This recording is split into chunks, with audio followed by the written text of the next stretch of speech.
tentang tujuan, tentang apa itu puasa. Ya, sangat banyak perspektif tentang puasa.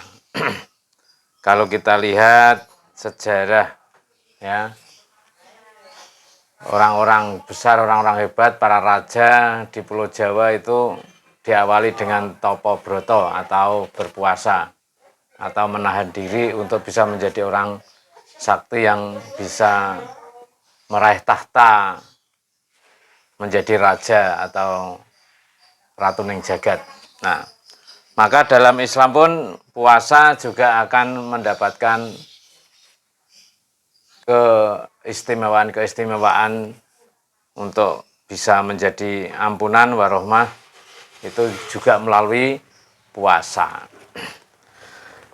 Baik, untuk mengisi waktu luang, bapak-bapak, ibu-ibu yang pemirsa, yang pertama, puasa harus menjadi sarana spiritual untuk mencapai puasa yang sesungguhnya, yaitu puasa sosial.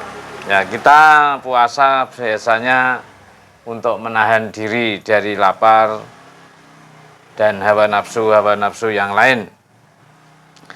Ya, di dalam sangkan paraning dumadi atau alamat yang kita capai setelah puasa tentu ampunan dari Allah yang Maha Kuasa. Nah, itulah sangkan paraning dumadi.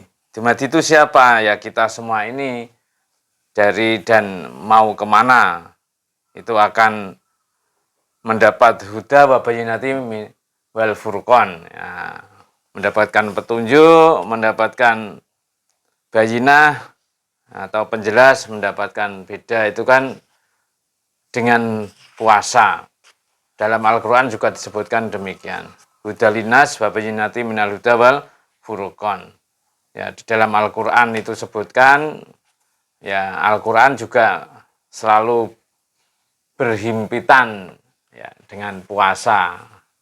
Kalau dengan puasa ditambah bacaan Al-Qurannya, dengan membaca Al-Quran kita juga bisa berpuasa.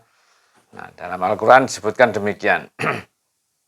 Maka puasa itu, ya, ini MH Ainun Najib menjelaskan dunia akhirat, ya, nanti menduniakan akhirat, mengakhiratkan dunia, mendunia akhiratkan. Jadi, ya, untuk mencapai akhirat itu harus melalui puasa, ya, untuk bisa mencapai kehidupan yang baik, benar, itu juga lewat puasa. Jadi, kemudian apa puasa itu? Ya, untuk mencapai Idul Fitri, ya. Jadi diakhiri Idul Fitri itu kan artinya kita mencapai kesucian dalam arti umum itu, ya. Tapi kembali kepada diri kita sendiri yang fitri itu. Nah, ini saya sebutkan bahwa pasca puasa, ya, itu adalah pekerjaan menahan di tengah kebiasaan menumpahkan atau mengendalikan di tengah tradisi melampiaskan, ya. Jadi pasca pelampiasan, pasca hawa nafsu, pasca perbuatan-perbuatan yang menurut agama tidak baik atau, ya, itu dibersihkan di dalam puasa itu. Maka sehingga mencapai Idul Fitri, ya, kefitrian seseorang. Nah, secara besar, secara ekonomi, industri, dan lain sebagainya, ini juga peristirahatan, evaluasi.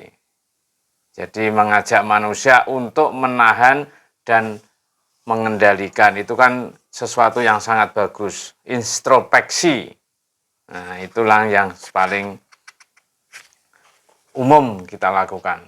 Ya, maka puasa itu bisa untuk mengendalikan diri, kalau sudah diri kepada sosial, kepada masyarakat, nah, itulah puasa. Jadi hikmah-hikmah puasa sangat banyak sekali untuk membuktikan apa yang disebut ibadah vertikal, ibadah horizontal ya.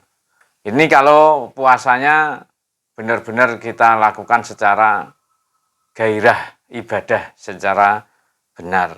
Jadi secara ilahiyah kita bentuk pengabdian, disuruh menahan diri dari lapar, haus, kemudian hawa nafsu yang lain harus kita tahan.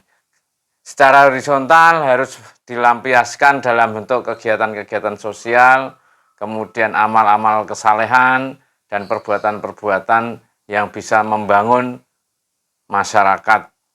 Nah, inilah ibadah yang punya dimensi horizontal dan punya dimensi spiritual.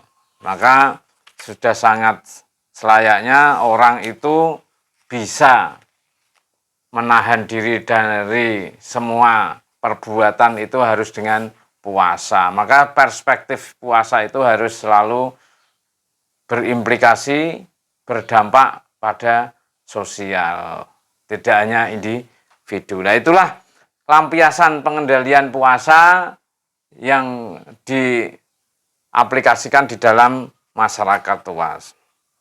Nah, ibadah puasa merupakan jalan tol bagi perjuangan manusia untuk mencapai kemenangan di tengah tantangan-tantangan konflik tersebut di atas. Jadi di dalam masyarakat biasanya terjadi konflik-konflik, perselisihan-perselisihan, bahkan terjadi peperangan. Nah, dengan puasa itu bisa menahan untuk mencapai kemaslahatan. Juga dalam pergulatan antara kemanusiaan dalam arti individualisme, kemudian nanti diakhiri dengan bagaimana kita hidup sosial secara benar, secara baik. Maka nantinya kan ada diakhiri dengan zakat, kemudian dirayakan secara Idul Fitri. Nah, di antara kegiatan atau perilaku atau sebuah kegiatan spiritual puasa, maka di dalam puasa itu malamnya ada namanya Lailatul Qadar. Nah, biasanya orang menunggu Lailatul Qadar, tapi jangan sampai Lailatul Qadar itu secara formal ya. Tetapi itu secara spiritual. Lailatul Qadar itu apa? Malaikat turun ke bumi yang membawa berkat dari Allah Subhanahu wa taala untuk memberikan kebahagiaan manusia yang melakukan ibadah-ibadah di dalam bulan puasa. Nah, maka sebutnya Lailatul Qadar. Nah, kemudian diakhiri dengan Idul Fitri, Lebaran atau takbiran. Nah, maka namanya Lebaran, lebar itu lebar bubar atau selesai, dosa-dosanya habis, maka mendapatkan kesucian. Nah, kemudian dirayakan dengan takbir.